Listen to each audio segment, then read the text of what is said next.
12. Air mata embun. Di dalam mobil Malvin, embun duduk dengan butiran air yang terus membanjir di wajahnya. Setelah berpamitan dengan Bu Retno, Malvin masih di teras panti, berdiri di depan Cati. Cati, kamu mau di sini atau di rumah? Daddy harus membawa Onti embun ke suatu tempat, ucapnya pada Cati. Kemana, Dad? Ke dokter, Asal menjawab. Onti embun sakit, terlihat khawatir. Kamu mau di sini atau di rumah? Tanya Malvin sekali lagi. Di sini saja, di rumah Cati tak punya teman. Baiklah, Daddy sudah memanggil Joe kemari. Dia yang akan membawamu pulang jika kamu bosan di sini. Tenang, Dad, bawa saja Onti embun ke dokter. Malvin tersenyum, mengusap kepala putri kecilnya. Malvin berjalan menuju mobilnya. Dokter apanya? Bergumam pelan dengan wajah datar. Malvin memasuki mobilnya. Dalam perjalanan, embun masih tenggelam dalam dunianya, bahkan saat Malvin meletakkan tisu di pangkuan embun pun, wanita itu tak bergeming. Malvin fokus menyetir, menatap lurus ke depan, hingga mobil itu berhenti di jalan beraspal di pinggiran pantai. Mereka terdiam di dalam mobil. Embun masih menangis walau lirih, dan Malvin tetap setia menunggunya di sampingnya. Pria itu menyandarkan punggung dan kepalanya. Matanya masih lekat, menatap wanita yang sedang menangis itu, hingga tetesan air mata terakhir embun usap dengan tisu. Embun menoleh melihat ke arah Malvin yang disambut senyuman hangat oleh pria tampan itu. Merasa lebih baik? Embun tersenyum tipis, matanya menyapu ruang remang yang dikelilingi kegelapan, hanya terdengar suara riuh ombak yang dimainkan angin. Di mana kita? Di pantai? Embun tersenyum lucu, sepertinya aku terlalu tenggelam dalam duniaku sendiri. Kenapa kita kemari?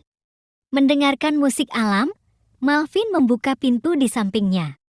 Ini cukup menenangkan. Mengeluarkan tubuhnya, membiarkan tubuh kekar itu diterpa oleh angin laut. Embun mengikuti, membuka pintu di sampingnya, menyusul Malvin yang berdiri dan bersandar pada bodi depan mobil. Embun berdiri tepat di samping pria itu. Malvin meraih lengan embun, membawa wanita itu semakin dekat ke dadanya. Malvin memiringkan tubuhnya, memejamkan matanya, mencium lembut bibir milik. Lidahnya masuk ke dalam mulut wanita itu, menyatukan kelembutan. Benda kenyal di mulutnya, wanita itu membalasnya, pergolakan. Dua bibir tak dapat dihindarkan, mereka menikmati ciuman satu sama lain. Malvin menelan ludahnya dengan sangat susah. Malvin membuka matanya. Pandangannya lurus menembus gelapnya malam. Di ujung sana terlihat samar buih putih yang bergulung-gulung di bibir pantai. Akan ku nikmati saja pikiran kotorku ini. Semua itu lagi-lagi hanya ada di dalam pikiran Malvin. Embun menyandarkan kepala di lengan Malvin. Pria itu tersenyum tipis. Malvin menyibak sebelah overcoats-nya, membuat embun sedikit menegakkan kepalanya. Berpindahlah ke dadaku. Embun menatap wajah Malvin. Malvin menyelimutkan sebelah overcoat-nya ke tubuh embun, membawa wanita itu ke dadanya, memeluk tubuh rapuh itu. Di sini lebih hangat, mungkin bisa membuatmu nyaman. Embun tersenyum lucu, suara detak jantung Malvin dapat dia dengar dengan jelas. Iramanya sangat tak beraturan, namun wajah pria itu terkesan datar, membuat senyum embun semakin melebar. Dia mendongak melihat wajah Malvin dari bawah tangannya, menempel di dada bidang pria itu. Aku bisa mendengar irama detak jantungmu. Wajah Malvin memerah hingga ke telinganya. Sangat tidak beraturan. Lanjutnya, diamlah. Kamu mau aku menciummu? Saat kamu mengatakannya, detaknya semakin tak terkontrol. Embun berhenti menggodaku. Embun terkekeh membenamkan wajahnya lagi di dada Malvin. Di sini memang hangat, dan juga sangat wangi suara detak jantungnya. Yang beradu dengan suara ombak membuatku nyaman. Akankah ini hanya sesaat? Apa yang kamu tangisi selama itu? Suara Malvin di tengah suara. Lantuman ombak? Apa, karena mantan suamimu itu? Embun terdiam, tidak menyangkal Danu memang sudah terlalu jauh. Menguras perasaannya selama sekian tahun sejak Embun mengenal cinta, Danulah yang pertama membawakannya untuknya. Tidak mungkin hatinya tidak terpengaruh mantan suaminya itu. Akan menikah dengan wanita yang cantik, ia berbanding terbalik dengan dirinya kini. Malvin semakin mengeratkan pelukannya, memberikan rasa nyaman dan hangat pada wanita yang sedang rapuh itu. Aku hanya, Embun tersenyum lucu, menertawakan dirinya sendiri. Aku hanya merasa sangat bodoh. Aku merasa sangat buruk. Aku merasa sangat kotor. Melihat wanita itu berdiri di depanku, kaki jenjangnya yang indah. Tubuhnya yang terbentuk sempurna, kulit putih dan mulus. Wajah yang cantik tanpa cacat. Membuatku bercermin pada pantulan diri yang hina ini. Benar kata Mas Danu. Berhenti. Sela Malvin mengeratkan pelukannya. Aku dekil, jelek. Mata wanita itu mulai berembun lagi. Berhenti, menyala lagi mencoba menguasai emosinya. Berjerawat di mana-mana. Kusam. Berhenti di sana Embun, mengepalkan tangannya. Hitam, tidak menarik. Shut up baby. Menggeram, rahangnya sudah mengeras, bibirnya mengatup rapat menahan emosinya. Membuat malu Saum. Kalimat Embun terhenti, mulutnya sudah dibungkam oleh bibir Malvin. Mata yang sudah berembun dan berair itu meloloskan butiran bening. Di pipinya, Embun tidak menutup matanya, membiarkannya memproduksi air dengan deras. Embun membiarkan Malvin menyusuri rongga mulutnya, lidah Malvin menari-nari indah di sana hingga pria itu melepaskan bibirnya. Menangkupkan tangannya di wajah sendu Embun, menghujani wajah Embun dengan kecupan-kecupan kecil.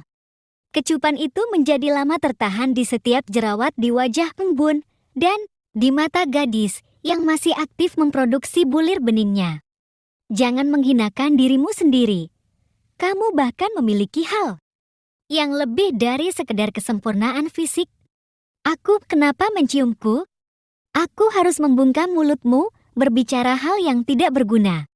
Tapi, itu memang benar bukan? Kamu mau aku menciummu lagi? Katakan saja, dengan senang hati. Aku akan melakukannya. Pancaran amarah masih menyala di mata Malvin. Embun terdiam dengan pikiran dan hatinya yang sudah berantakan. Apa kamu menyukaiku? Bertanya dengan putus asa. Ya, Malvin menjawab dengan singkat dan yakin. Embun tertawa dalam tangisnya. Mata Malvin terus tertumbu di wajah sendu itu, tidak sedikit pun. Dia mengalihkan pandangannya. Mereka berhasil memukul mentalmu, Malvin menatap sayang pada Embun, namun tersirat kemarahan di mata Malvin. Ayo kita balas mereka. Embun mengalihkan pandangannya dengan sedikit merunduk. Apa yang bisa kulakukan? Aku akan membantumu. Yakinlah. Balas mereka Embun. Sambung Malvin. Embun tersenyum getir. Atau kamu ingin aku saja yang melakukannya? Malvin menawar. Jangan. Cegah Embun cepat. Ini urusan pribadiku. Jangan ikut campur. Kita pulang saja. Lanjutnya mulai melangkah. Langkah Embun terhenti, tangannya ditahan oleh Malvin. Kamu tak ingin membalas mereka? Embun hanya tersenyum, ada kedamaian di wajahnya, Embun menggelengkan kepalanya. Malvin menatap sedikit kecewa. Datanglah padaku, aku akan membantumu membalas mereka. Embun tersenyum tipis, terima kasih. Anda sangat baik Tuan Malvin. Ayo pulang. Dalam perjalanan pulang ke panti, Embun tertidur di dalam mobil Malvin.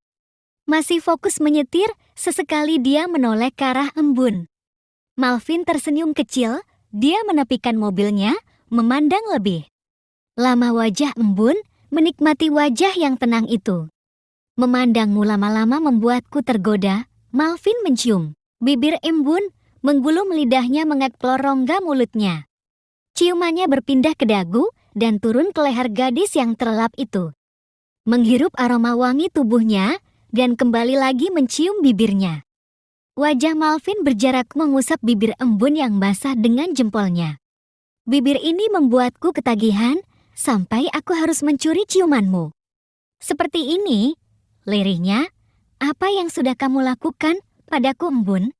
Malvin kembali menjalankan mobilnya ke arah panti yang hanya berjarak beberapa meter saja. Setelah membaringkan embun di kamarnya, Malvin pamit. Pria itu langsung pulang karena Cathy pun sudah tak di sana. Sesampainya dia di rumah, Malvin menaiki tangga menuju kamar.